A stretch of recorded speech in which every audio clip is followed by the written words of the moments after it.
कि ये दर्द गम और डर जो भी है बस तेरे अंदर है, कि ये दर्द गम और डर जो भी है बस तेरे अंदर है, अपने बनाए इस पिंजरे से बाहर निकल कर देख तू भी एक सिकंदर है, अपने बनाए इस पिंजरे से बाहर निकल कर देख तू भी एक सिकंदर है। तो नमस्कार साथियों, क्या हाल है आप सभी के? उम्मीद है आप सभी बढ़िया होंगे। तो एक बार फिर से आप सभी का स्वागत है आपके अपने परिवार विराट ऑनलाइन क्लासेस में। एक बार फिर से मैं आप सबके सामने हाजिर हो गया हूं और आज की क्लास के अंदर हम बात करेंगे 2020 का जो बीएसटीसी का क्वेश्चन पेपर था इसके बारे में। ठीक है, इसके पहले वाले क्वेश्चन पेपर हमने कर लिए हैं। अगर आप पहली बार हमसे जुड़े हैं तो अब तो बार बार बोल के मैं भी थक गया हूं। चैनल को सब्सक्राइब करना बिल्कुल भी ना भूलें और घंटी वाले निशान को दबा दें, जिससे जैसे क्लास अपलोड हो आपको नोटिफिकेशन मिल जाएगा। 2014 के बाद के जितने भी क्वेश्चन पेपर है वो हम सॉल्व कर रहे हैं, 19 तक के हो चुके हैं। ठीक है, लिंक डिस्क्रिप्शन में डली हुई है सारी क्लासेस की, जाइए उन क्लासेस को देखिए। वहां पे हमने बहुत ही शानदार शानदार क्वेश्चन करे हैं जो पीछे पूछे गए थे, उनकी कुछ ट्रिक्स करी है। इसके अलावा मैंने आपको टॉपिक भी बताए थे, क्योंकि हर क्लास के अंदर मैं आपको एक दो टॉपिक बता रहा हूं जो आपके लिए मोस्ट इंपॉर्टेंट है। और मेरा जो ये क्वेश्चन पेपर है प्रीवियस ईयर के, इनको कराने का जो उद्देश्य था पहला यही था कि आपको जो आपका सिलेबस है उसको हम क्या करें, एक तरीके से डिवाइड कर ले कि हमें कौन सा पोर्शन सबसे पहले पढ़ना है, दूसरा कौन सा होगा और तीसरा कौन सा होगा। क्योंकि जो मोस्ट इंपॉर्टेंट है वो हम सबसे पहले पढ़ेंगे, उसके बाद जो दूसरे नंबर पे जो थोड़ा क्या है मॉडरेट है, जिससे क्वेश्चन पूछ जाते हैं, एक दो क्वेश्चन पूछ लेते हैं, और सबसे लास्ट में पढ़ेंगे जहां से क्वेश्चन जैसे एक एक दो दो साल के गैप के बीच में पूछे जाते हैं। ठीक है, तो मैंने आपको सारे बता ही दिए थे। एक बार फिर से हम बात करेंगे आज की में, जैसे कोडिंग डिकोडिंग हो गया, उसके क्वेश्चन 2014 से लेके 2019 तक के हर पेपर के अंदर 3 से 4 क्वेश्चन आपके कोडिंग डिकोडिंग के पूछे जाते हैं। 3 से 4 क्वेश्चन ही एनालॉजी के पूछे जाते हैं। इसके अलावा 2 क्वेश्चन ब्लड रिलेशन के 100% पूछे जा रहे हैं।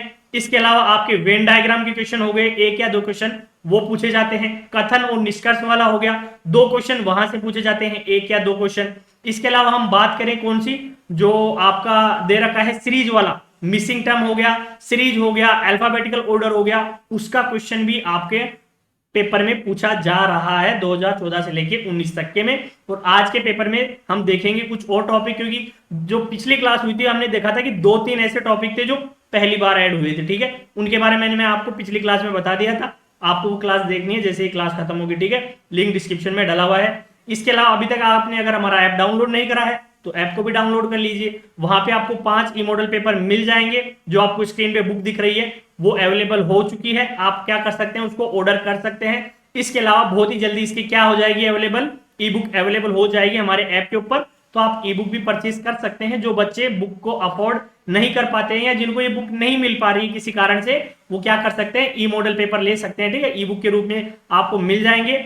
उनकी जो प्राइस है वो बहुत ही मिनिमम रखी जाएगी, और जो 5 ई मॉडल पेपर जिनके बारे में आपको बता रहा हूं वो फ्री ऑफ कॉस्ट रखे जाएंगे, हमारे ऐप के ऊपर अपलोड करे जाएंगे, जो सारे बच्चों के लिए बिल्कुल फ्री होंगे। जो बच्चे हमारी बुक ले रहे हैं, जो नहीं ले रहे हैं, जो ई बुक परचेस कर रहे हैं, जो नहीं कर रहे, सबके लिए 5 ई मॉडल पेपर बिल्कुल फ्री ऑफ कॉस्ट होंगे। इसके अलावा हम बहुत ही जल्दी एक टेस्ट सीरीज स्टार्ट करने वाले हैं टॉपिक वाइज, जिसमें कि मैं आपको टॉपिक वाइज, जैसे पहले टेस्ट सीरीज हम लॉन्च करेंगे एनालॉजी की, जिसमें कि आपको 4 से 5 टेस्ट में टाइप वाइज आपको दे दूंगा किसके, एनालॉजी के। फिर हम देखेंगे कोडिंग डिकोडिंग, 4 से 5 टेस्ट टॉपिक वाइज आपको कोडिंग डिकोडिंग के मिल जाएंगे। तो ऐसे हम क्या करेंगे, कैटेगरीज वाइज आपको क्या प्रोवाइड कराएंगे, टेस्ट प्रोवाइड कराएंगे, तो वो भी हमारे ऐप के ऊपर और फ्री ऑफ कॉस्ट रहेगा, उसका भी कोई चार्ज नहीं रहेगा। तो आपको अगर अपनी तैयारी को क्या करना है, 0 लेवल से स्टार्ट करना है, तो ऐप को डाउनलोड करना बिल्कुल भी ना भूलें। ठीक है, तो आज की क्लास स्टार्ट करें उससे पहले पिछली क्लास का क्वेश्चन मैंने आपको होमवर्क के लिए दिया था, तो देखिए पहले उसको कर लेते हैं। ये क्वेश्चन था, सुरेश की ओर संकेत करते हुए मीना कहती है, क्या कहती है, वह मेरे दादा के इकलौते पुत्र का पुत्र है। अब देखिए पिछली क्लास में लास्ट क्वेश्चन करवाया था मैंने आपको, वहां पे इकलौते का बताया था कि जहां पे भी वो बोले मेरे इकलौते का मतलब होता है कि या तो वो अपने बारे में बात कर रहा है या अपने से रिलेटेड, जैसे माता पिता के बारे में बात करता है। ज्यादातर जब इकलौता शब्द आता है ना, तो या तो जो बोल रहा है वो स्वयं के बारे में बोलेगा। ठीक है, या तो स्वयं के बारे में या अपने माता पिता के बारे में, स्वयं के बारे में या माता पिता के बारे में, ये चीज आप माइंड में फिट कर लीजिए। तो यहाँ पे क्या बोल रहा है, मेरे दादा के इकलौते पुत्र। अब आपके दादाजी का इकलौता पुत्र कौन होगा? मान लीजिए आपके दादाजी के एक ही बेटा है, तो वो कौन होगा? आपके पिताजी होंगे। और आपके पिताजी का बेटा कौन होगा? आप खुद होंगे अगर आप बोल रहे हैं। तो सुरेश की ओर संकेत करते हुए मीना बोल रही, तो मीना क्या बोल रही है कि वो, यानी कि सुरेश क्या है, मेरे दादाजी के इकलौते पुत्र का पुत्र है, यानी कि मीना का क्या हो जाएगा, वो भाई हो जाएगा। क्या हो जाएगा? भाई हो जाएगा। तो सुरेश मीना से किस प्रकार संबंधित है? सुरेश क्या है? मीना का भाई है। अब आपको पेन चलाने की भी जरूरत नहीं पड़ी है, इतना प्यारा और सिंपल क्वेश्चन था। ठीक है, तो इसलिए मैं बोल रहा हूं कि ज्यादा मेहनत नहीं करनी है। रीजनिंग ऐसा सब्जेक्ट है जिसमें आप इजीली अच्छे नंबर ला सकते हैं, बस थोड़ी सी प्रैक्टिस की जरूरत है, जो मैं आपको करवा रहा हूं। ठीक है, कंटिन्यूसली करवा रहा हूं, बस आपको हमारे साथ जुड़े रहना है। और वीडियो अगर अच्छा लगे तो क्लास को लाइक शेयर और चैनल को सब्सक्राइब करना ना भूले।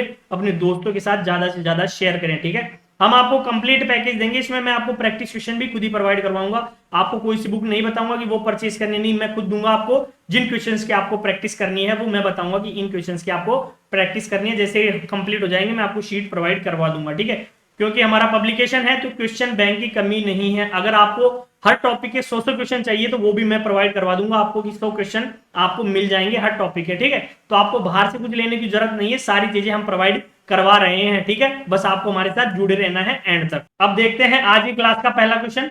तो 2020 का क्वेश्चन पेपर है ये, और पहला क्वेश्चन आया है कोडिंग डिकोडिंग से। एनालॉजी का क्वेश्चन है, लेकिन कोडिंग डिकोडिंग से होता है। क्यों होता है? क्योंकि ये होता है नंबरिंग से। अल्फाबेट की नंबरिंग अब आपको याद हो जानी चाहिए। मैं बार बार एक चीज बोल बोल के थक गया हूं कि बच्चों याद कर लो, बच्चों याद कर लो। अब आपको याद हो ही जानी चाहिए। तो देखिए यहां पे हमें क्या दे रखा है, YWZ और इसका कोड क्या दे रखा है, USB और T। हमें पूछा किसका है, MKNL का। ठीक है, सबसे पहले नंबरिंग करनी है। Y किस पे आता है, Y आता है 25 पे, W आता है 23 पे, Z आता है 26 पे, X आता है 24 पे। ठीक है, U आता है 21 पर, S आता है 19 पे, V आता है 22 पे और T आता है 20 पे। ठीक है, ये हो गई इसकी नंबरिंग। अब आपको देखना है कि पैटर्न क्या चल रहा है। तो देखिए 25 से 21, 25 से 21 क्या हो रहा है, -4, -4 हो रहा है ना। 23 से 19 क्या हो रहा है, -4। तो देखिए अब नंबरिंग करने का ये फायदा हो गया कि अब आपको पैटर्न दिख गया। ठीक है, अब आप उंगलियों पे गिनते रहोगे तो कहीं पे हो सकता है आप गलती कर दे, लेकिन अगर लिख के करेंगे तो गलती नहीं होगी। और फिर इतने क्वेश्चन की प्रैक्टिस हो जाएगी कि फिर आपको उंगलियों पे गिनने की जरूरत नहीं है, आप डायरेक्ट याद कर सकते हैं नंबरिंग याद होते ही। 26 से क्या हो रहा है, 22 हो रहा है, यहाँ पे भी -4 हो रहा है। तो 24 से 20 हो रहा है, यहाँ पे भी -4 हो रहा है। यानी कि हमने पैटर्न चेक कर लिया है, क्या हो रहा है, -4 हो रहा है। हर अल्फाबेट से क्या कर रहे हैं, -4 कर रहे हैं। तो फिर हमें नेक्स्ट क्या कर पता चल रहा है, ऑर्डर पता चल रहा है अल्फाबेट्स का। तो यहां पे भी सेम करेंगे, पहले नंबरिंग कर लीजिए। नंबरिंग करेंगे तो M आता है 13 पे, ठीक है, K आता है 11 पे, N आता है 14 पे और L आता है किस पे, 12 पे। ठीक है, चले आगे। अब देखिए क्या करना है, पैटर्न -4 करते हैं। देखिए 13 -4 करेंगे तो क्या आएगा, 9 आएगा। 9 पे क्या आता है, 9 पे आता है I। 11 -4 करेंगे तो क्या आएगा, 7। 7 पे क्या आता है, 7 पे आता है G। क्या आता है, G। 14 -4 करेंगे तो क्या आएगा, 10। 10 पे आता है J। क्या आता है, J। और 12 -4 करेंगे तो क्या आएगा, 8। 8 पे आता है क्या, H। क्या आता है, H। तो ये लीजिए IGJH, IGJH सेकेंड ऑप्शन में दे रखा है बच्चों, वही आपका क्या हो जाएगा, राइट आंसर हो जाएगा। तो बहुत ही आसानी से हमने क्या निकाल लिया, इसका आंसर निकाल लिया है सेकंड ऑप्शन में जो दिया हुआ है। बस आपको क्या करना है, अल्फाबेट्स की नंबरिंग याद करनी है। ठीक है, अगला क्वेश्चन देखिए, राम की उम्र श्याम से 5 गुना है। अगर उन दोनों की उम्र में 8 वर्ष का अंतर है तो राम की उम्र क्या है। देखिए बहुत ही प्यारा क्वेश्चन है। क्या बोल रहा है कि राम की उम्र श्याम से 5 गुना है। मान लीजिए ये राम रहा, तो राम की उम्र हमने मान ली X वर्ष और ये है श्याम। श्याम की उम्र हमने मान ली Y वर्ष। ठीक है, राम की X वर्ष हो गई, श्याम की Y वर्ष हो गई। अब वो बोल क्या रहा है, राम की उम्र श्याम से 5 गुना है, यानी कि हम लिखें तो X बराबर क्या आएगा, 5Y। इसको पहली क्या दे देंगे, हम इक्वेशन दे देंगे। क्यों आ गया 5Y, राम है X वर्ष का, श्याम है Y वर्ष का। बोल रहा है राम की उम्र श्याम से 5 साल है, अगर श्याम 1 साल का है तो राम 5 साल का होगा। ठीक है, फिर बोला है दोनों की उम्र का अंतर है 8 वर्ष, यानी कि अगर हम X - Y करते हैं तो वो कितना आ रहा है, 8 आ रहा है। ये दूसरा समीकरण हो गया। जिन बच्चों ने समीकरण बनाना सीख लिया उसके लिए फिर क्वेश्चन में कुछ नहीं बचता है। अब क्या करना है, कुछ नहीं करना। X बराबर 5Y है, वो इस दूसरे वाले समीकरण में क्या रख देंगे, मान रख देंगे X का, तो क्या हो जाएगा 5y minus y is equal to 8 हो गया। 4y इज इक्वल टू क्या हो जाएगा, 8 हो जाएगा, और यहां से y की वैल्यू आ जाएगी कितनी, 2। यानी कि शाम कितने साल का है, 2 साल का है। अगर शाम 2 साल का है तो समीकरण 1 से हम देखेंगे x बराबर कितना दे रखा है, 5y, y की वैल्यू है 2, 5 गुणा 2 यानी कि 10 वर्ष।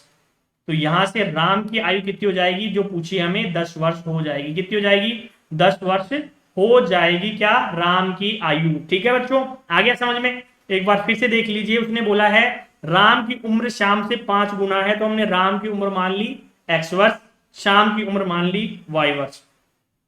x बराबर 5y हो गया, ठीक है, ये बता दिया मैंने आपको। फिर इसने बोला दोनों की उम्र का अंतर, यानी कि हम राम की उम्र में से शाम की उम्र को घटाते हैं तो 8 वर्ष आता है। ठीक है, तो ये दो हमारी क्या बन गई, इक्वेशन बन गई। हमने सोल्व करा, x बराबर 5y पुट करा सेकेंड इक्वेशन के अंदर, y की वैल्यू आ गई 2। तो हमने फर्स्ट इक्वेशन यानी कि x बराबर 5y दे रखा है, वहां से हमें राम की आयु को पता चलेगा। तो x बराबर 5, y की वैल्यू है 2, 5 गुणा 2 करेंगे तो 10 वर्ष आपका राइट आंसर हो जाएगा, कि शाम की उम्र है 2 वर्ष और राम की उम्र है 10 वर्ष। ठीक है बच्चों, चले अगले पे। अगला देखिए, क्वेश्चन नंबर 3 है, दिए गए 4 विकल्पों में से कौन से दिए गए समुच्चय के सर्वाधिक समान है। यानी कि हमें क्या दे रखा है, एक समुच्चय दे रखा है, ग्रुप दे रखा है क्या, 1 8 27। देखिए कुछ याद आ रहा है क्या आपको, मैंने जब पहले स्टार्टिंग करी थी तभी बताया था क्या, कि अल्फाबेट्स की numbering square, square root, cube, cube root याद होनी चाहिए। तो ये देखिए 1 क्या होता है, 1 का क्यूब होता है, 8 क्या होता है, 2 का क्यूब होता है, 27 क्या होता है, 3 का क्यूब होता है। यानी कि हमें क्या दे रखा है, 1 2 3 के क्यूब दे रखे हैं। अगर आप ऑप्शन को चेक करेंगे तो पहला ऑप्शन देखिए आपको दिख रहा है क्या, 64, 125 और 216। तो यहां पे देखिए 64 होता है 4 का क्यूब, 125 होता है 5 का क्यूब, और 216 होता है 6 का क्यूब। तो ये तीनों भी क्या है, क्यूब हैं। ठीक है, कंजुकेटिव नंबर, यानी कि 1 2 3 के क्यूब हमें दे रखे हैं, ये है 4 5 6 के। बाकी आप देखोगे तो इसमें एक भी क्यूब नहीं दे रखा तीनों ऑप्शनों में, तो फर्स्ट ऑप्शन ही आपका राइट आंसर हो जाएगा। ठीक है, तो इसके लिए आपको क्या होने याद चाहिए, क्यूब याद होने चाहिए। ठीक है, वो याद आपको ही करने पड़ेंगे। चलें अगले पे। नेक्स्ट क्वेश्चन देखिए, बहुत ही प्यारा क्वेश्चन है वेन डायग्राम का। सबसे प्यारे क्वेश्चन आते हैं सिंपल, और दो क्वेश्चन आपके 100% पेपर में पूछे ही पूछे जाएंगे, क्योंकि पूछते आ रहा है वो 2014 से लेके अभी तक। मैंने इतने पेपर सोल्व करवा दिए आपको, वहां पे हर पेपर में क्वेश्चन मिल रहा है मुझे, तो ये आपको पूछा जाएगा। ठीक है, तो आप क्या कर लीजिए, इंपॉर्टेंट लिख लीजिए, ज्यादा से ज्यादा ऐसे क्वेश्चन की प्रैक्टिस करनी है आपको। तो देखिए गाजर, खाद्य पदार्थ और सब्जियां, और देखिए क्वेश्चन भी कितना प्यारा पूछा है उसने, क्या बोला है, गाजर, खाद्य पदार्थ और सब्जियां। तो देखिए सबसे पहले तो खाद्य पदार्थ, ये हो गया क्या, खाद्य पदार्थ, खाने की वस्तु, हमारे खाने योग्य होती है खाद्य पदार्थ। खाद्य पदार्थ में क्या आती है, सब्जियां हम खाते हैं, तो खाद्य पदार्थ के अंदर क्या आ गई जाएगी, सब्जियां आ जाएंगी। ये क्या है, सब्जियां।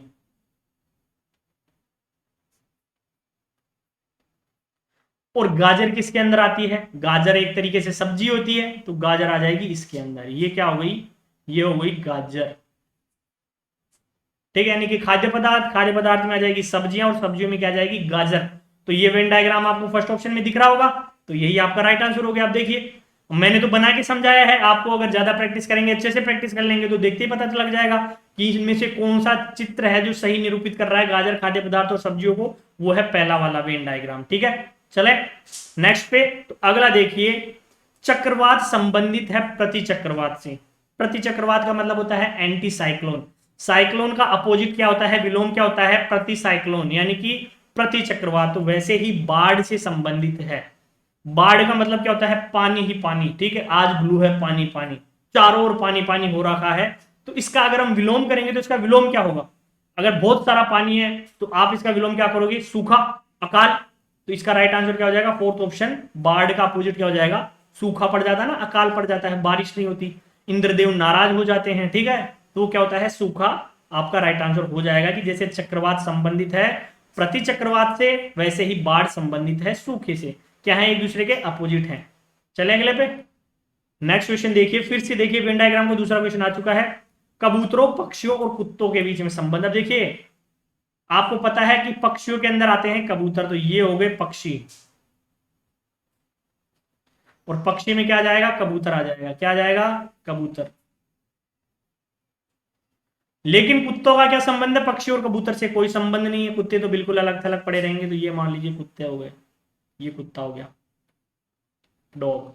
तो फोर्थ ऑप्शन आपका राइट आंसर हो जाएगा। देखते ही पता चल रहा है ना कि पक्षी के अंदर कबूतर आ जाएंगे। क्या है, एक जैसे बोलते हैं प्रजाति है, पक्षी होते हैं, पक्षियों में कबूतर आ गया, इसके अलावा आपकी गोरैया, चिड़िया, मोर और सब कुछ पक्षियों में आ जाएंगे। लेकिन कुत्ता किस में आएगा? पशुओं में आएगा। ठीक है, किस में आएगा? पशुओं में। तो इनसे इससे कोई रिलेशन नहीं होता है। तो फोर्थ ऑप्शन आपका राइट आंसर हो गया। ठीक है, चलिए अगले पे।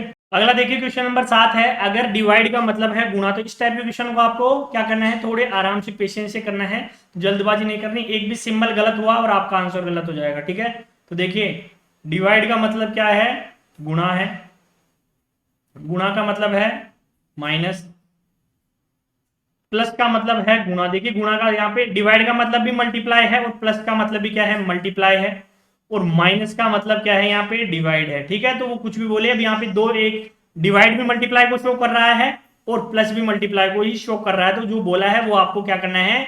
फॉलो करना है। तो यहां से हम देखेंगे, देखिए 2 प्लस किसे शो कर रहा है? मल्टीप्लाई को। तो ये हो जाएगा मल्टीप्लाई 8। मल्टीप्लाई किसे शो कर रहा है? मल्टीप्लाई शो कर रहा है माइनस को। तो हो जाएगा -16। माइनस किसे शो कर रहा है? माइनस शो कर रहा है डिवाइड को, डिवाइड बाई 4। और डिवाइड किसे शो कर रहा है? मल्टीप्लाई को, मल्टीप्लाई बाई 2। ठीक है, हो गया। अब वी बोर्ड मास के नियम से इसे क्या करेंगे? सोल्व करेंगे। सबसे पहले होगा डिवाइड, तो हो जाएगा क्या? 2 मल्टीप्लाई बाई 8 माइनस 4 4 जा 16, तो हो जाएगा 4 मल्टीप्लाई बाई 2। ठीक है, अब हो जाएगा 8 2 जा 16 माइनस 8 करेंगे तो यहाँ पे क्या बच जाएगा? 8 बच जाएगा, जो आपका राइट आंसर है। तो आपको यहाँ पे कंफ्यूज नहीं होना है। उसने क्या बोला है कि प्लस का मतलब भी क्या है? मल्टीप्लाई है, और डिवाइड का मतलब भी क्या है? मल्टीप्लाई है। अब उसने बोल दिया तो आपको मानना है। जहां पे प्लस आ रहा है वहां पे भी मल्टीप्लाई का साइन आएगा, और जहां पे डिवाइड आ रहा है वहां पे भी मल्टीप्लाई का साइन आएगा। उसने जो बोला है क्वेश्चन में, आपको आंख बंद करके उस चीज को फॉलो करनी है। ठीक है, अपनी माइंड नहीं लगानी है यहाँ पे। ठीक है, कि आप बोलो नहीं सर यहाँ पे 2 बार मल्टीप्लाई नहीं होगा, एक जगह मैं प्लस कर दूंगा। नहीं, आपको मल्टीप्लाई ही रखना है। अपना माइंड बिल्कुल भी यूज नहीं करना है ऐसी जगह पे। जहां पे जरूरत नहीं है वहां पे अपना दिमाग लगाते रहो। ठीक है, अगला देखते हैं, निम्नलिखित श्रेणी में लुप्त संख्या ज्ञात कीजिए। बहुत ही तगड़ा क्वेश्चन है ये वाला। ठीक है, तगड़ा क्वेश्चन कैसे है कि देखिए 4 क्या दे रखा है आपको? 4 7 11 18 29 47 डैश 123 199, ये सीरीज दे रखी है। आपको एक टर्म दे रखी है जो मिस है वो निकालनी। तो देखिए इसमें जो पैटर्न चल रहा है ना, वो थोड़ा तगड़ा पैटर्न चल रहा है। क्या चल रहा है कि 4 + 7 करते हैं हम, इन दोनों को अगर हम जोड़ते हैं तो हमें नेक्स्ट टर्म पता चल रही है क्या? 11 आ रही है। इन दोनों को जोड़ेंगे ना, 4 + 7 करेंगे तो 11 आ रहा है। ठीक है, 11 आ गया। उसके बाद देखिए, उसके बाद क्या आ रहा है कि 11 के अंदर इस 7 को जोड़ेंगे, फिर 7 और 11 को जोड़ेंगे तो हमें नेक्स्ट टर्म पता चलेगी 18। 11 + 7 करेंगे तो क्या होगा? 18 होगा। उसके बाद देखिए 11 + 18 करेंगे तो हमें नेक्स्ट टर्म पता चलेगी 29। 11 + 18 क्या हो गया? 29। वैसे ही हम देखेंगे कि 18 + 29 करेंगे तो हमें नेक्स्ट टर्म पता चल रही है 49, कि 18 + 29 कर रहे हैं तो 49 हो रहा है। यानी कि कैसे पैटर्न चल रहा है इसमें? इसमें चल रहा है 4 + 7 करेंगे तो क्या आ रहा है? 11 आ रहा है। फिर 7 + 11 करेंगे तो क्या आ रहा है? 18 आ रहा है। फिर 11 + 18 करेंगे तो क्या आ रहा है? 29 आ रहा है। फिर 18 + 29 करेंगे तो क्या आ रहा है? 47 आ रहा है। तो उसी प्रकार हमें नेक्स्ट कैसे निकालेंगे? नेक्स्ट होगा कि अगर हम 29 + 47 करेंगे तो जो मिसिंग टर्म है वो आ जाएगी। क्यों? क्योंकि 29 + 47 जो पैटर्न चल रहा है उसके अनुसार होगा। तो यहां पे हम देखेंगे, देखिए कैसे कैलकुलेट करेंगे। 29 में से 3 ले लीजिए तो कितना हो जाएगा? 47 + 3 करेंगे 50, बच गया 26। 50 + 26 कितना हो गया? 76 हो गया। कितना हो गया? 76। तो वही आपका राइट आंसर हो जाएगा क्या? 76। अब नेक्स्ट को चेक करना होता है। एक बार मैंने आपको कहा था कि एक को आपको चेक करके देखना है। तो देखिए नेक्स्ट क्या आना चाहिए कि 47 + 76 करें तो आपका क्या आना चाहिए? नेक्स्ट जो दे रखा है वो आना चाहिए सीरीज का नंबर। तो देखिए 6 और 7 13 13, हाथ से चला गया 1, 7 और 4 11 और 1 12, 123 123 आ रहा है ना आगे। यानी कि आपका जो पैटर्न आपने चलाया है वो क्या है? बिल्कुल सही है। ठीक है, बिल्कुल एकदम सही है जो पैटर्न चल रहा है वो। तो देखिए कितना खास पैटर्न है। ऐसे पैटर्न के क्वेश्चन भी आ जाते हैं, तो ध्यान रखना है। ठीक है, चलिए अगला क्वेश्चन देखिए कि जो संबंध ध्रुव और चुंबक में है वही संबंध क्वेश्चन मार्क का बैटरी के साथ होगा। देखिए ध्रुव का मतलब होता है पोल्स, जैसे चुंबक में क्या होते हैं? 2 पोल होते हैं, नॉर्थ पोल और साउथ पोल। वैसे ही बैटरी के अंदर क्या होते हैं, दो टर्मिनल होते हैं। क्या होते हैं, टर्मिनल। प्लस माइनस लिखा हुआ देखा ना आपने बैटरी के ऊपर, टर्मिनल होते हैं। क्या होते हैं, टर्मिनल, एनोड और कैथोड। क्या होते हैं, एनोड और कैथोड। जो नेगेटिव होता है उसे क्या कहते हैं, एनोड कहते हैं। जो पॉजिटिव होता है उसे क्या कहते हैं, कैथोड कहते हैं। ठीक है, ठीक है, एनोड और कैथोड तो टर्मिनल्स होते हैं दो, किसमें, बैटरी में। तो थर्ड ऑप्शन आपका राइट आंसर हो जाएगा। चले अगले पे। नेक्स्ट क्वेश्चन देखिए, निम्नलिखित में से असंगत शब्दों के जोड़े को ज्ञात कीजिए। यानी कि जो क्या है, तीन के अंदर तो एक सही समान संबंध है, यानी कि क्या है, एक तरीके का रिलेशन है, और एक के अंदर अलग रिलेशन। तो पहला ऑप्शन देखिए, विस्तृत और चौड़ा। विस्तृत का मतलब होता है फैला हुआ, ठीक है। आप बोलते हैं ना विस्तृत है, बिल्कुल, यानी कि विस्तारित, फैला हुआ एकदम। और चौड़े का मतलब भी क्या होता है, फैला हुआ, चौड़ा सारा। हल्का भारी, ये क्या हो गए, एक दूसरे के अपोजिट हो गए। लघु और छोटा, ये क्या है, पर्यायवाची एक तरीके से। लघु का और छोटे का एक ही मतलब होता है। बड़ा और विशाल, ये भी क्या है, पर्यायवाची। यानी कि पहला, तीसरा और जो चौथा ऑप्शन है वो तो क्या है, एक दूसरे के पर्यायवाची हैं। लेकिन जो दूसरे ऑप्शन में दे रखा है ना, हल्का और भारी, ये क्या है, एक दूसरे के विलोम शब्द हैं। तो ये क्या हो जाएंगे, असंगत हो जाएगा। ठीक है, आ गया ना समझ में। अगला देखते हैं, बिल्कुल सिंपल सा क्वेश्चन है, बच्चे इसमें भी गलती कर देते हैं मल्टीप्लाई करने में भी। और बहुत से बच्चे क्या करते हैं, 0.003 नीचे लिखेंगे 0.002, फिर उनको मल्टीप्लाई करके गुणा करके देखेंगे।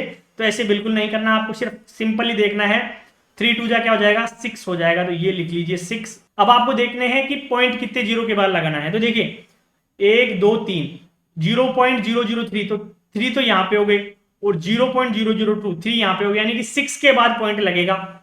एक तो आ चुका है, तो 2 3 4 5 और ये 6, ये पॉइंट लग गया। यानी कि 0.00006, जो कि फोर्थ ऑप्शन में दे रखा है। 5 जीरो आएंगे, फिर 6 आएगा, वो आपका राइट आंसर हो जाएगा। ठीक है, तो बस आपको सिंपली क्या करना है, मल्टीप्लाई कर लीजिए। उसके बाद गिनिए कि कितने जीरो के बाद पॉइंट लगाना है, कितने डिजिट के बाद पॉइंट लगाना है, वो आपको गिनना है, और उसके बाद पॉइंट लगा देना है। लेकिन पॉइंट कहां लगाना है, लेफ्ट हैंड साइड में लगाना है, राइट हैंड साइड में नहीं लगाना है। कि जो आपने संख्या लिखी है उसके लेफ्ट हैंड साइड में 0 0 लिख के पॉइंट लगाना है, राइट के बाद में पॉइंट लगाएंगे तो गलत हो जाएगा। ठीक है, अगला देखिए, निम्नलिखित में से लुप्त संख्या क्या है, वो आपको फाइंड आउट करनी है। जो मिसिंग टर्म का क्वेश्चन है दूसरा ये।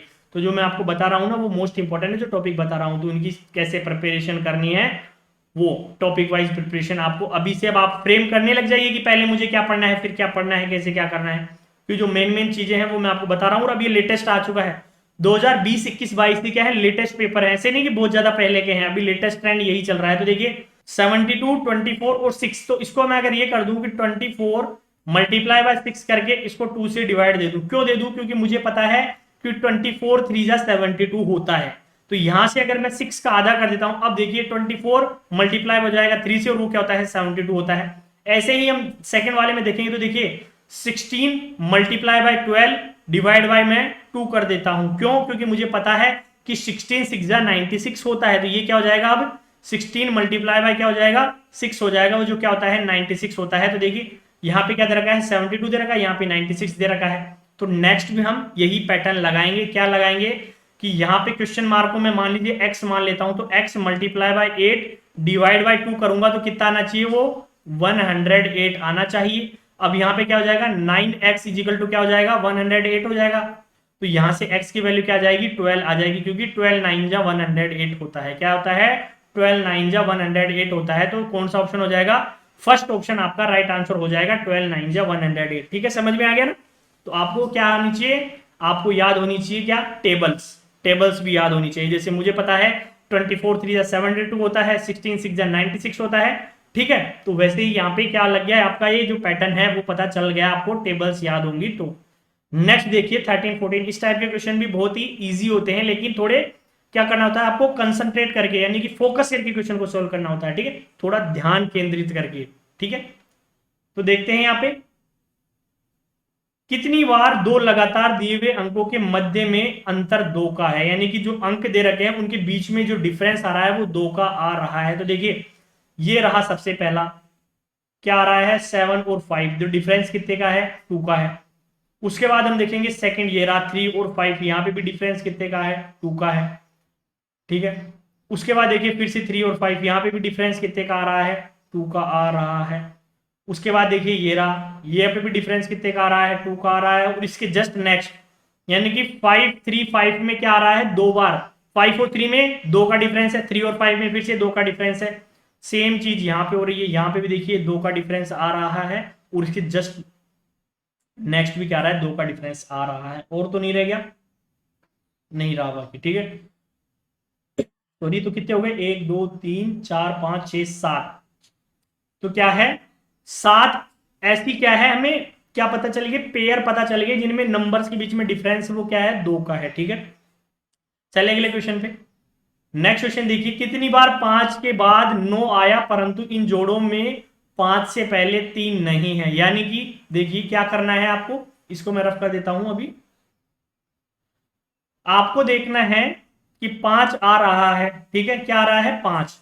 तो क्या देखना है, सॉरी 9, 5 के बाद क्या आया है, 9 आया है। तो देखिए 5 के बाद क्या आना चाहिए, 9 आना चाहिए, लेकिन पहले 3 नहीं आना चाहिए, ठीक है। यानी कि 5 के जस्ट बाद क्या आना चाहिए, 9 आना चाहिए, लेकिन जस्ट पहले 3 नहीं होना चाहिए, ठीक है। चले तो देखते हैं, ये देखिए 5 के बाद क्या आ रहा है, 9 आ रहा है, लेकिन जस्ट पहले 3 नहीं आ रहा, तो एक पेयर तो ये हो गई 759 की। उसके बाद देखिए यहाँ पे 9 आ रहा है बाद में, लेकिन पहले 3 भी आ रहा है, ये नहीं होगा।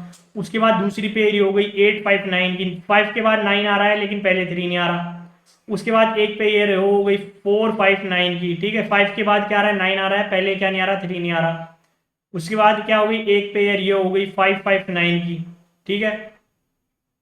ये नहीं होगा, क्यों, क्योंकि पहले 3 भी आ रहा है, इसके अलावा होगा नहीं। तो 1 2 3 4 4 ऐसी पेयर है जिसमें क्या आ रहा है, 5 के बाद 9 तो आ रहा है लेकिन पहले 3 नहीं आ रहा है, ठीक है।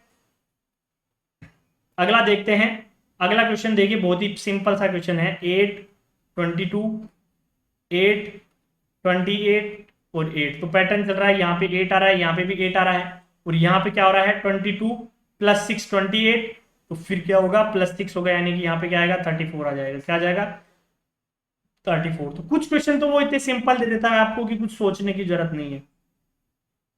ये वाला तो और भी सिंपल है, देखिए ABCD क्या दे रखा है, ये वाला क्वेश्चन आ रहा है अभी, असंगत चुनने वाला डायग्राम का नया लेटेस्ट।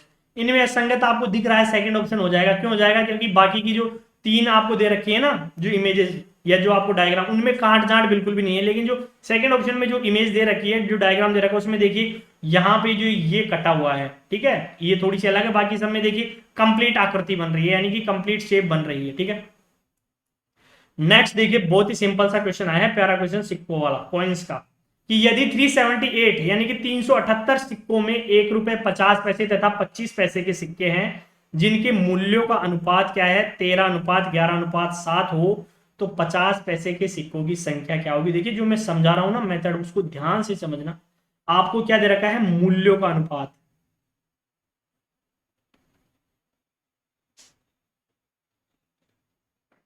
क्या दे रखा है, मूल्यों का अनुपात दे रखा है 13:11:7। अगर मैं यहां से सिक्कों का अनुपात निकालूं,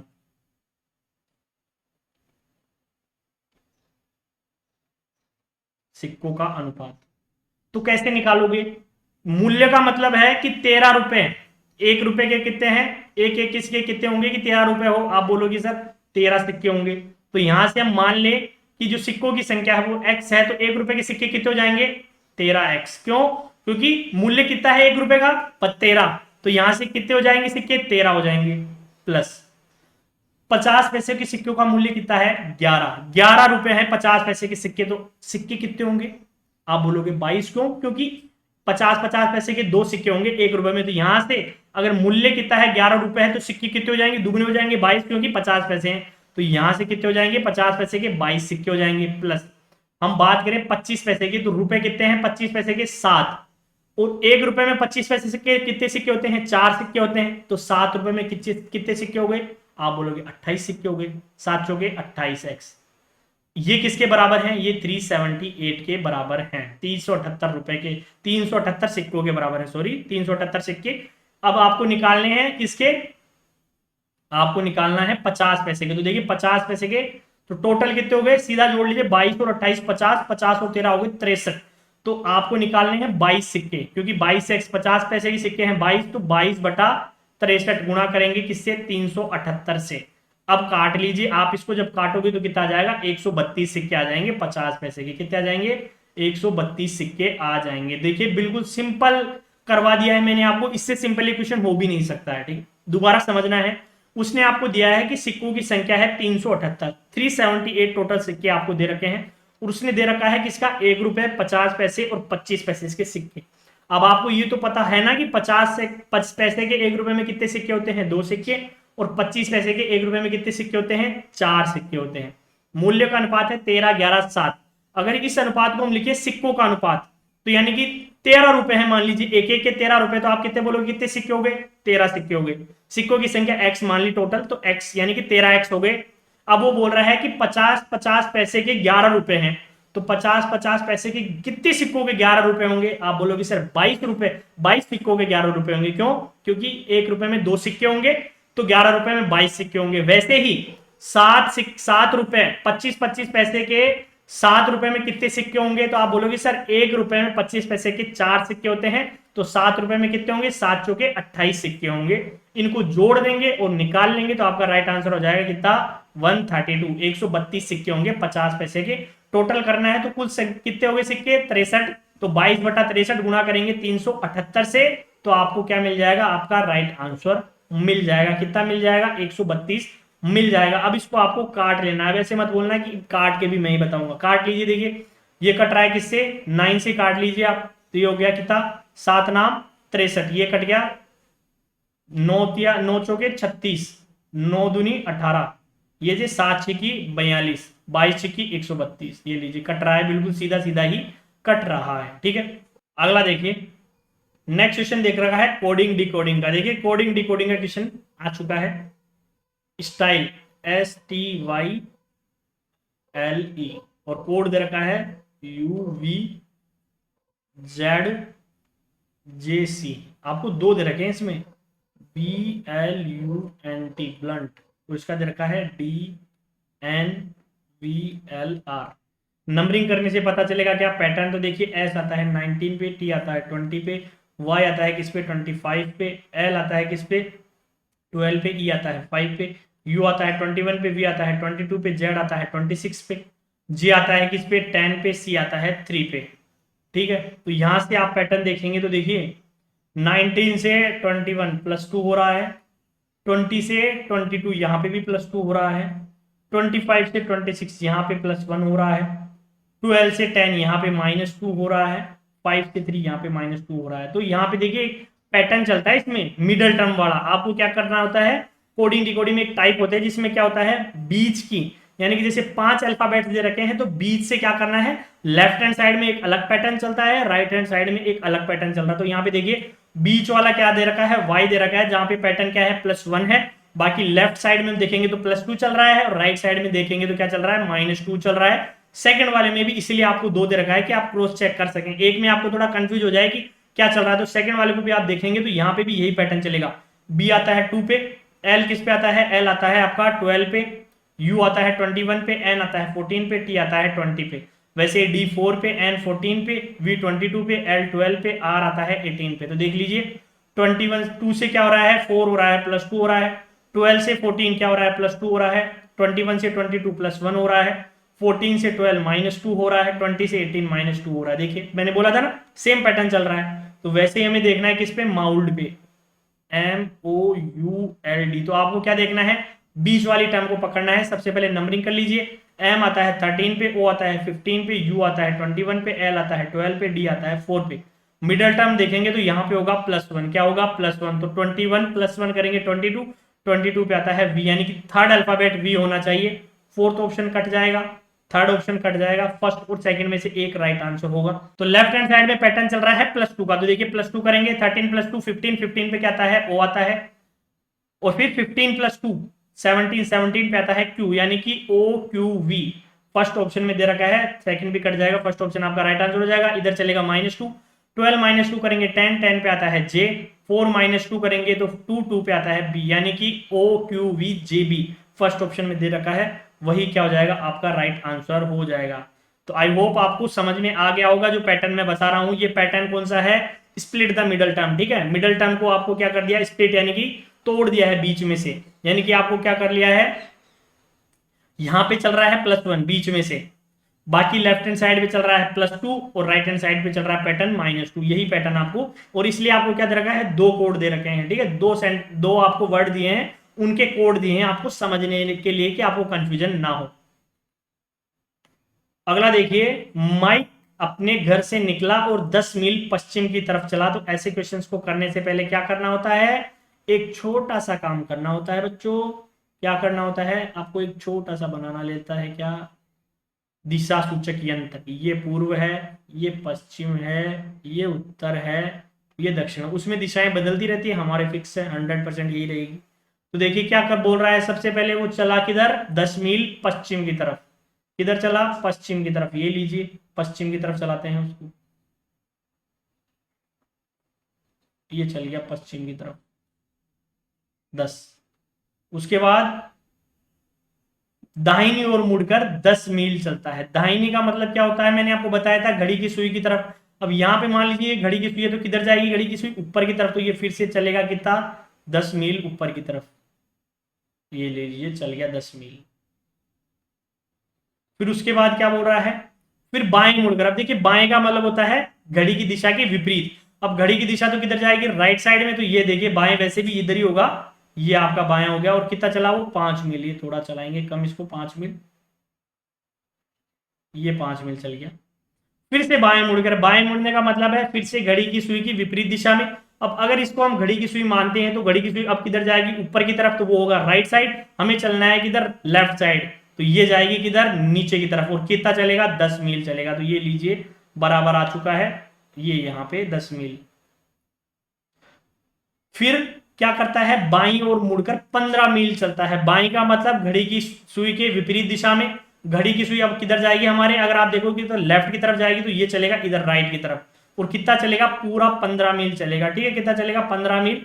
तो रेड कलर से बना रहा हूं मैं 15 मील। देखिए ये यहां से चालू करा इसने, पूरा 15 मील यहां पे आ जाएगा। जहां से उसने चालू करा था ना चलना, वहां पे वो वापिस आ जाएगा। यानी कि जहां से चलना उसने स्टार्ट करा था, वहां पे वो वापिस पहुंच जाएगा। तो उसके तात्कालिक स्थान से उसका घर कितनी दूरी पर है, तो कितनी दूरी पर हो गया, 0 मील पे। क्यों, क्योंकि जहां से वो चला था वहां पे वापस आ गया, तो घर की दूरी क्या हो गई, 0 मील हो गई। बहुत ही सिंपल सा क्वेश्चन था। अगला देखिए, दिव्या व दक्ष की औसत आयु 22 वर्ष है। देखिए एवरेज का क्वेश्चन आ चुका है, कितनी है, 22 वर्ष। तो ये ले लीजिए, ये हो गया कौन, तो देखिए क्या दे रखा है, दिव्या और दक्ष।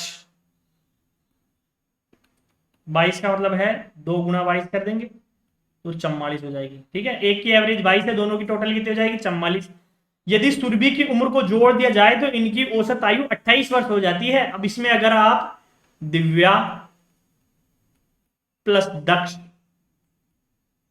प्लस सुरभि करते हो, तो औसत आयु कितनी हो जाती है, 28। यानी कि 3 गुना 28 करेंगे तो 28 कितना होता है, 28 या 84 हो जाता है, 84 हो जाती है उनकी एवरेज। उन तीनों की जो आयु का योग होता है वो 84 साल हो जाता है। क्यों, क्योंकि एक का जो हो जाता है ना औसत आयु हो जाती है 28 वर्ष। सुरभि की उम्र क्या होगी, देखिए कितना सिंपल कर दिया क्वेश्चन को।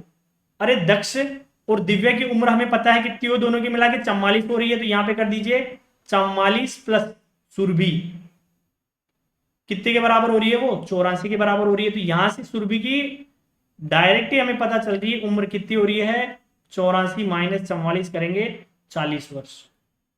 कितनी हो रही है, 40 वर्ष हो रही है। फोर्थ ऑप्शन में दे रखा है। देखिए कितना सिंपल सा क्वेश्चन था, ठीक है, बहुत ही प्यारा क्वेश्चन था। कुछ नहीं, आप सिर्फ क्वेश्चन को पढ़िए और बस कर दीजिए कि दक्ष और दिव्या की क्या है औसत आयु 22 साल है, यानी कि दोनों की आयु कितना हो गया, 44 साल हो गया।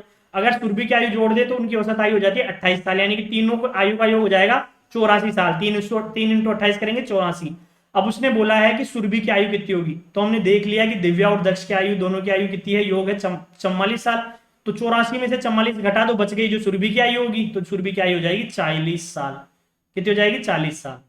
नेक्स्ट देखते हैं, एक परीक्षा में राज को मुकेश से ज्यादा अंक मिले हैं किंतु प्रिया जितने नहीं। यानी कि सबसे ज्यादा किसे मिले हैं, प्रिया को।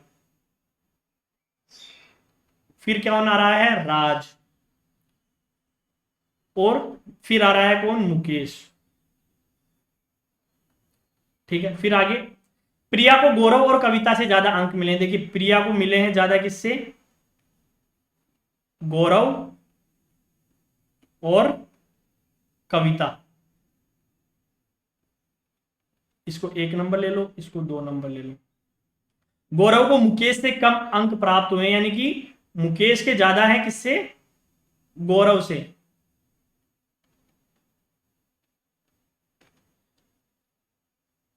परंतु उसके इन अंक इन पांचों में सबसे कम नहीं थे। देखिए ये लाइन ट्विस्ट की है, लेकिन उसके अंक इन पांचों में सबसे कम नहीं है, यानी कि इसके किससे ज्यादा हो जाएंगे। 5 कौन कौन हो गए, प्रिया, राज, मुकेश, गौरव और कौन हो गई, कविता। तो इसके सबसे कम नहीं है, तो सबसे कम किसके होंगे, कविता के, यानी कि इसके किससे ज्यादा होंगे, कविता से ज्यादा होंगे किसके, गौरव के। ठीक है, ये चीज आपको समझनी होगी। अब देखिए इसका अगर हम इसको 3 नंबर मान लीजिए, इसकी एक आप बनाते हैं क्वेश्चन, तो सबसे ज्यादा किसके हैं, प्रिया के, फिर उससे कम किसके हैं, राज के, फिर किसके कम है, फिर हैं मुकेश के, फिर मुकेश से कम किसके हैं, गौरव के, और गौरव से कम किसके हैं, प्रिया के। ठीक है, ये क्या है, उसका क्रम हो गया। अंकों की अवरोही व्यवस्था में दूसरे स्थान पर कौन है। अवरोही का मतलब है बढ़ते से घटता। मैंने आपको बताया था आरोही और अवरोही। आरोही में कितने शब्द हैं, 3। आरोही 3 का मतलब है कम, अवरोही में कितने हैं, 4। तो जिसमें कम है वो ज्यादा की तरफ जाएगा, तो कम से ज्यादा की तरफ कौन जाता है, आरोही। आरोही का मतलब है कम से ज्यादा, कम शब्द है तो ज्यादा शब्द लेने की कोशिश करेगा, तो कम से ज्यादा यानी कि बढ़ता क्रम, छोटे से बड़ा कौन होता है, आरोही। अवरोही में कितने हैं, 4 शब्द हैं, बड़ा है, बड़ा क्या करेगा, छोटे की तरफ जाएगा, यानी कि बड़े से छोटे की तरफ का मतलब होता है अवरोही। तो यहां पे देखिए दूसरे नंबर पे, यानी कि अगर हम लिखें घटते क्रम में, तो दूसरे नंबर पे हमें दिख रहा है राज। नाम तो सुना ही होगा, ठीक है ना, नाम तो सुना ही होगा, राहुल था, राज भी बहुत पॉपुलर नेम है वैसे। ठीक है, तो इसका राइट आंसर हो जाएगा 3rd ऑप्शन। तो आ गया समझ में, आपको बस क्या करना है, इक्वेशन बना के भी आप सोल्व कर सकते हैं, थोड़ा छोटा हो जाता है क्वेश्चन, इजीली हो जाता है। 3 आपको क्या रखिए, लाइनों को 3 में हमने डिवाइड कर लिया और इनकी 3 इक्वेशन बना दी, फिर कंबाइन करके एक इक्वेशन बना के हमने क्वेश्चन को सोल्व कर दिया फटाक से। अगला देखिए, लड़के का परिचय कराते हुए लड़की बोली, यह मेरे मामा के पिताजी। अब देखिए यहां से सोचने लग जाइए, आपके मामा के पिता आपके कौन होंगे, नाना।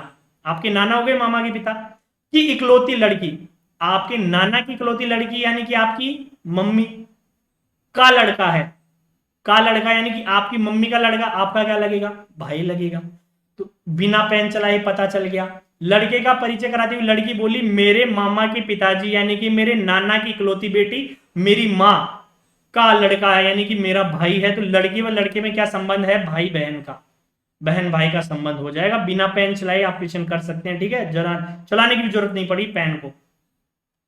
नेक्स्ट देखते हैं, निम्नलिखित में से कौन सा दूसरों से संबंधित नहीं है। 3 एक जैसे हैं, एक अलग है। बच्चों ने बहुत ज्यादा गलती करी होगी यहाँ पे, आप भी करोगे, ठीक है, आप भी करोगे। तो यहाँ पे जो राइट आंसर होगा वो होगा बांसुरी। क्यों होगा, क्योंकि बाकी तीनों क्या करते हैं, तार से बजाए जाते हैं, ठीक है, तार की झनकार से। ठीक है, जबकि बांसुरी किससे बजाई जाती है, बांसुरी बजाई जाती है मुंह से। तीनों, वीणा में भी तार होते हैं, गिटार में भी तार होते हैं, सारंगी में भी तार होते हैं। तो ये तार की झंकार से बजाई जाती है। ठीक है, किससे बजाई जाती है, तार की झंकार से बजाई जाती है। बहुत से बच्चे इसमें गिटार लगाएंगे तो वो गलत है। ठीक है, अगला क्वेश्चन देखिए, क्वेश्चन नंबर 24 है, 5 मित्रों में ए बी व डी की तुलना में भारी है, यानी कि ए किससे भारी है, बी व डी दोनों से भारी है ए। इसको 1 नंबर ले लीजिए, पहली इक्वेशन बन गई। इक्वेशन बना के करेंगे तो आपको क्या आएगा, बहुत ही मजा आएगा क्वेश्चन करने में और आप कंफ्यूज नहीं होंगे। ठीक है, अलग अलग इक्वेशन बनाइए हर लाइन की। दूसरी लाइन में बोल रहा है सी डी की तुलना में हल्का है। देखिए डी भारी हो गया सी से, ये दूसरी हो गई। बी डी की तुलना में हल्का है, यानी कि डी भारी है किससे, बी से, लेकिन ई से भारी है। अब बी किससे भारी हो गया, ई से, ये तीसरी इक्वेशन हो गई। क्वेश्चन पूछ रहा है इनमें सबसे भारी कौन है, तो देखिए सबसे भारी तो ए हो गया।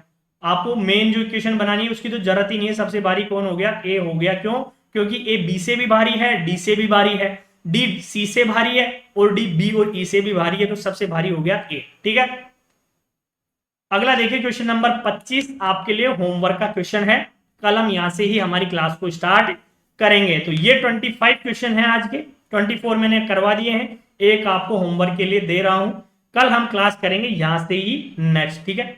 तो उम्मीद है जो मैंने आपको करवाया वो आपको अच्छा लगा होगा, समझ में आ रही होंगी चीजें, जो मैं आपको टॉपिक बता रहा हूं जो इंपॉर्टेंट, क्योंकि जो मैं बोल रहा हूं वो आपको पेपर में दिखेगा कि कोडिंग डिकोडिंग हो गया, एनालॉजी हो गया, फाइंड द मिसिंग टर्म हो गया, ब्लड रिलेशन हो गया, सारे क्वेश्चन पूछ रहा है वो आपको रिपीटेड टाइम्स, ठीक है। तो जो मैं सोल्व करके जो एनालिसिस कर पा रहा हूं वही मैं आपको बता पा रहा हूं। और मैंने आपको पहले भी कहा था कि एक 2014 से जब 22 तक के हो जाएंगे ना टोटल, तो उसके बाद मैं एक पूरा सेटअप तैयार कर रहा हूं पूरे सिलेबस का कि कौन सा टॉपिक कितनी बार पूछा गया है, कितने क्वेश्चन पूछे जाएंगे जा चुके हैं। तो वो बहुत ही जल्दी आपको जैसे ही 2022 तक के हमारे प्रीवियस ईयर के क्वेश्चन पेपर कंप्लीट हो जाएंगे वो क्लास मैं आपको प्रोवाइड करवा दूंगा, जिसमें कि मैं आपको बिल्कुल डिटेल वाइज बताऊंगा कैसे कैटेगराइज करके कि कौन सा टॉपिक कितने क्वेश्चन कितने नंबर का पूछा जाता है इस एग्जाम के अंदर। तो ये हमारी क्लास थी। अगर क्लास अच्छी लगी तो वीडियो को लाइक कीजिए, शेयर कीजिए और चैनल को सब्सक्राइब करना ना भूलें। इसके अलावा हमारा ऐप डाउनलोड कर लीजिए, आपके लिए बहुत ही फायदेमंद होगा। तो मिलते हैं नेक्स्ट क्लास में, इसके आगे कंटिन्यू करेंगे नेक्स्ट क्लास में। तब तक इनकी प्रैक्टिस करते रहिए। और ये जो पीडीएफ है वो आपको हमारे ऐप के ऊपर और टेलीग्राम चैनल के ऊपर मिल जाएगी, लिंक डिस्क्रिप्शन में डला हुआ है, ठीक है। तो मिलते हैं नेक्स्ट क्लास में, तब तक हंसते रहिए, मुस्कुराते रहिए। धन्यवाद।